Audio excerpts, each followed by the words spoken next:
Naam, hujambo na karibu tena, tuendelee kubadilishana taarifa mbalimbali. Pasina shaka upo salama kabisa. Leo ni mwendelezo wa kesi ya uhaini ambayo inamkabili mwenyekiti wa Chama cha Demokrasia na Maendeleo Chadema, Mheshimiwa Tundu Lissu, leo ikiwa ni siku ya Jumatatu tarehe 13 ya mwezi wa 10 mwaka 2025.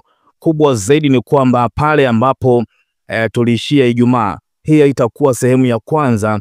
Sehemu ya kwanza itakujia Lissu akiendelea na maswali ya dodoso kwa shahidi, yani cross examination. Lakini hapa ambacho kimenisogeza kwanza ni huu uamuzi ambao majaji wameweza kufanya leo mahakamani na kuwa pingamizi la kwanza la upande wa jamhuri au serikali ambalo linapigwa chini.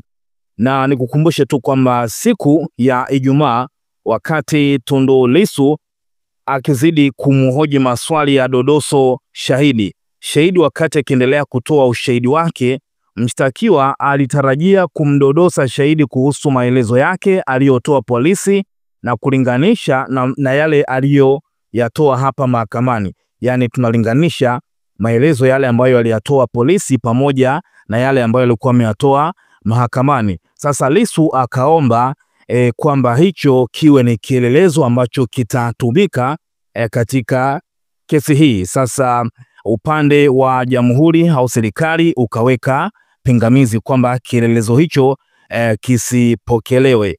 Hatimaye naweza kusema hii ni kwa mara ya kwanza tunashuhudia pingamizi la jamhuri limepigwa chini. Mahakama Kuu Masjala ndogo ya Dar es Salaam mapema leo Jumatatu Oktoba 13 mwaka 2025 imetoa uamuzi mdogo kufuatia pingamizi lililokuwa limewekwa mwishoni mwa juma lililopita na upande wa jamhuri katika kesi ya uhaini inayomkabili mwenyekiti wa Chama cha Demokrasia na Maendeleo Chadema Taifa, Tundu Lissu. Pingamizi hilo lilitokana na mshtakiwa ambaye anajitetea mwenyewe kwenye kesi hiyo kuomba kielelezo D1, yani maelezo ya maandishi ya shahidi wa pili wa jamhuri, Inspekta wa Jeshi la Polisi John Kaya aliyoandika ikiwa kwenye kituo cha polisi cha PW2 ambaye ndiye shahidi. Upande wa jamhuri ulipinga kielelezo hicho kupokelewa mahakamani hapo kutokana na kile kilichoelezwa kuwa mshtakiwa hajazingatia taratibu zilizowekwa kwa mujibu wa sheria pale mshtakiwa anapotaka kumhoji shahidi kuhusu maelezo aliyotoa hapo awali. Katika kujenga msingi wa pingamizi lao, mawakili wa jamhuri Ajuaye Zengeli ambaye ni wakili wa serikali mkuu na Jobu Mrema wakili wa serikali mkuu waliipitisha mahakama kwenye marejeo ya mashauri mbalimbali ya aina hiyo yaliyoamuliwa na mahakama kuu na mahakama ya rufani. Marejeo ambayo katika uamuzi wake mahakama imesema hoja hiyo haijabishaniwa na pande zote mbili. Katika uamuzi wake, jopo la majaji watatu wanaosikiliza kesi ya Lissu wakiongozwa na Jaji Ndunguru wamesema mshtakiwa ambaye ni Tundu Lissu amefuata taratibu zote zinazohitajika kisheria katika kuomba kielelezo hicho kupokelewa mahakamani. Wamesema kwa mujibu wa taratibu za kisheria, panapotokea mazingira ya aina hiyo kuna hatua tatu za kufuatwa. Kwanza ni shahidi kusomewa maelezo yake.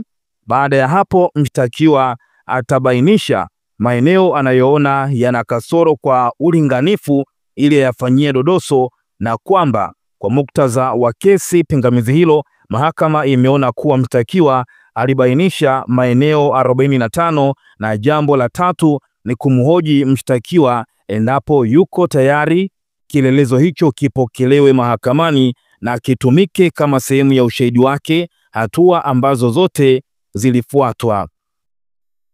Kufuatia maamuzi hayo ya mahakama, sasa kielelezo hicho ambacho kimepewa jina la D1 kinakuwa cha kwanza cha mshtakiwa Tundu Lissu kuwasilishwa mahakamani hapo, na sasa kesi hiyo inaendelea tunapozungumza muda huu, ambapo mshtakiwa ambaye ni Mheshimiwa Tundu Lissu akiwa anaendelea na maswali ya dodoso, yani cross examination, kumhoji shahidi. Hivyo tutakuja hapa na part 1, part 2 mpaka pale ambapo kesi itaishia ambapo bado tupo na shahidi Kaya akizidi kutoa ushahidi wake.